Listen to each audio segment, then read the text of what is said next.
going on, everybody? It's yours truly, Coach Mike Dub, here with another edition of Lockdown Defense Sports Studio. Of course, giving you your inside view for the Commanders, everything Washington Commanders. We talked about the draft, we talked about free agents, and now we're going to get into our undrafted free agents. So, of course, these are guys that we want to keep an eye out for to see who could potentially make an impact on the team. First and foremost, who could potentially make the roster and you know what that looks like. So we're going to break down some of the guys that we signed after the draft.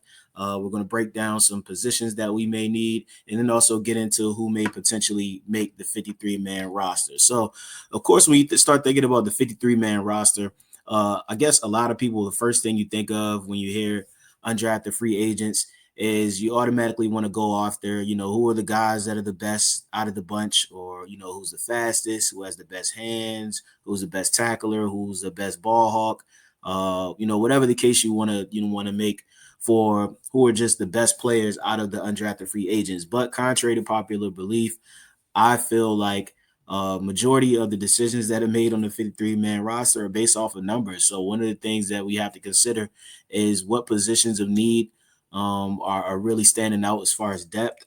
What are our teams really looking for as far as their numbers? And when you have to go into the breakdown of each position, you kind of get into, well, exactly how many wide receivers will the team bring in? Exactly how many offensive linemen will the team bring in? So sometimes guys are brought in as undrafted free agents, and they really just don't make the numbers. So the guys that we're going to talk about today, we are going to spotlight some guys of who I think will make the 53-man roster. Are they necessarily who I think are, the best players or the best prospects out of the 53? Maybe not. It really depends.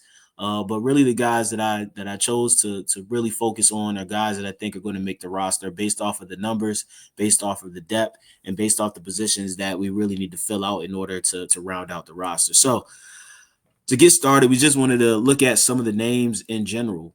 Quite a few, some really good players here. Fintrell Cypress from Florida State, defensive back. Some names that we see here also Tim McKay. We addressed offensive line, defensive tackle. The biggest thing that I see as far as depth is going to be that safety position and also edge rusher as well as linebacker. So heavy on the defense, I feel like we did plug in some holes on the offensive line and then some weapons, which we saw addressed throughout the draft as well. So obviously that's an area of focus for the team as far as the roster is concerned. But when it comes down to undrafted free agents, to me, once again, based on the numbers, if anybody is going to make this 53-man roster from the undrafted free agents, it's going to be, in my opinion, an edge, a linebacker, or a safety. And that's just based off of depth. That's based off of areas that we may not been able to address in the draft. We were able to get some linebackers, or a linebacker, I should say. But that edge position may be something that they want to look at, and that safety position may be something they want to look at, depending on how the guys shape up that are already on the roster and how they perform in camp. But those are the positions we're really going to be focusing on, that safety position and that linebacker position as well. Jacoby Jones, we noticed that name. Robert McDaniel, safety from Jackson State. So some pretty good players here, some pretty good names across the board, offensive line, safety, DB. You saw a really heavy focus on the DB, of course. Once again, a lot of focus on that defensive side of the ball, but we're going to really focus in on that safety position and linebacker position as well. All right, and then this is the rest of the guys, right? Gabe Taylor. Maybe you've heard that last name before if you're a Commanders fan. That's right. That's the younger brother of Sean Taylor. He was exciting to watch in college. Glad to see that he's going to get a chance to be in camp and have a chance to make this team. Maurice Smith, offensive lineman, pretty good, player, played for Florida State. There's quite a lot of UCLA ties on this team as well. You see Keegan Jones. We drafted a linebacker out of UCLA, and then we also signed Ale Cajo from UCLA, who's a guy that we want to keep an eye on, former 5-star linebacker. Ja'Cory Brooks is a big body receiver. Not really like a lot of the receivers that we have on the roster right now, so there's a chance for him to kind of make his mark. That works in his behalf because there's not, a lot of big body guys. We have some smaller slot guys, but he's, 6'3", I think a 200 something pound, wide receiver. That's, an intermediate threat. Definitely big on slants. Things like that. He uses his body really well. So I think that works in his favor. The fact that he's able to come in and be kind of the only, wide receiver on our roster that fits that prototype. And then also Cam Arnold and Joseph Carter from Boston College, and the offensive lineman there as well. So these are the guys that we went out and signed after the draft. I think it's a competitive group. I think it's a good group, but we're going to focus on who I feel like will make, or at least has the best chances of making the 53-man roster. Now, I must admit, as I was going through my research and did a breakdown of, the roster and what it's looking like, who we think we know will make the 53, it looked like we had three kind of, I would want to say, at-large spots, right? So I feel like there's potential for up to three of our undrafted free agents to make it. Do I think all three will make it? Chances are probably not. What happens a lot of times is guys will pick up free agents, or they'll sign a vet or something like that will happen most of the time. But I do see potentially three spots. And I mentioned this a little bit earlier before. One is at safety, another at linebacker, and another at potentially edge rusher, inside linebacker Sam Will, and then another at at edge rusher. So those are the possibilities that I see. Those are the opportunities that I see to best for a player to best make this 53-man roster. Does that mean a wide receiver can't make it, or offensive lineman or a running back can't make it?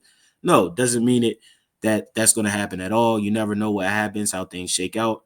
But based on my preliminary look at the depth chart, where we perform well, guys that, numbers that teams normally take into the 53-man roster, to me, I think those are the three positions that have the best chance. So one of those players that we want to really take a deep dive at is Trey Rucker, safety out of Oklahoma State. Now, what I like most about Trey Rucker is he has a nose for the football. He helps really a lot in the run game, runs the alleys really well.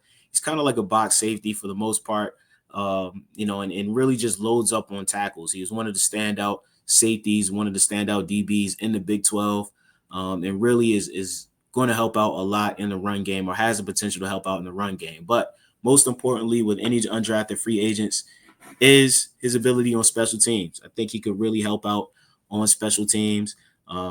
Once again, when he's in defense, I think he's best fit as a run stopper. That box safety type feel, which is something that we can use to help us out. Is a guy to come in and stop the run. If you heard me talk about the draft and guys that we wanted to look at in the draft, safety was definitely one of those positions. So I think there's definitely a lot of potential for Trey Rucker to come in and fill that spot. He's a guy that a lot of people thought was going to get drafted. So there's a chance for him to come into camp, make some noise. The biggest thing, once again, he's a short tackler, a tackler machine. Was definitely and one of the led the conference, the Big 12 conference, one of the leaders in making tackles and just being all over the place.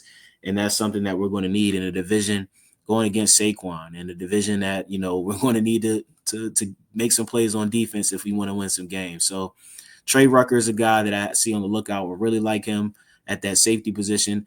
That was a close one.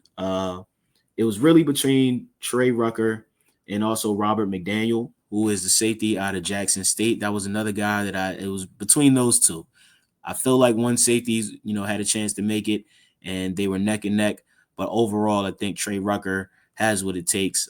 So I look forward to see if he can fulfill that. And if so, I would definitely say be on the lookout for him. The next guy we're going to talk about, we mentioned it before, Ale Cajo, linebacker out of UCLA. Now, you may say, linebacker out of UCLA, didn't we draft somebody? Yes, we did. And, of course, in case you didn't know, the Commanders linebacker coach, of course, former NFL great Ken Norton Jr., also has ties to UCLA. He also served as a mentor to Ale Cajo. So there's some good ties there. Not a bad thing at all. Now, Cajo is a former 5-star, played at Alabama for a while. Unfortunately battled some injuries, which kind of derailed his career. He was in college for quite some time, but if he's able to stay healthy, once again, if he's able to stay healthy, I think he could definitely help us out. This is another guy that is can definitely contribute on the special teams. Once again, if you're going to make this 53-man roster as an undrafted free agent, your best choice is through special teams. Both guys that I named could help out in that area tremendously. Ale Cajo was a standout special teamer in 3 years at Alabama. So it doesn't get much more competitive than that. And then also he came in, like I said, fallbacks through some injuries, but came in at UCLA and made some decent contributions as well. So this is a guy that I think can definitely stand out as a special teamer for us, and then also add to that linebacker depth. I love his ties to Ken Norton and the other guy that we drafted out of UCLA. I love the fit. He's a guy that could play really well, and like I said, he's a former 5-star, so the talent is there. You just have to worry about his health, and you hope that he can stay healthy. But if he can, I think he has a really good shot at making this 53-man roster and also potentially making a huge impact towards the end of the season. So these are just some names that we want to keep on the lookout for. I'm rooting for all the guys. I'm rooting for a competitive camp. I think we're going to see some good position battles. I think it's a good mixture between vets, rookies, new guys, free agents, and then all obviously it's just a good energy in the building coming off that NFC Championship appearance. So I look forward to a competitive camp. I look forward to a great mini camp. Look forward to a great preseason, all leading up to what we're looking for with the start of the season. And hopefully we can run that NFC Championship back. So that's what I would say. Be on the lookout for. As always, here's where you can catch us at our socials. Be able to tune in throughout the offseason for all the moves, all the predictions. And we're going to take you guys right into the season, and we're going to keep this thing rolling. So without further ado, it's yours truly, Mike Dub.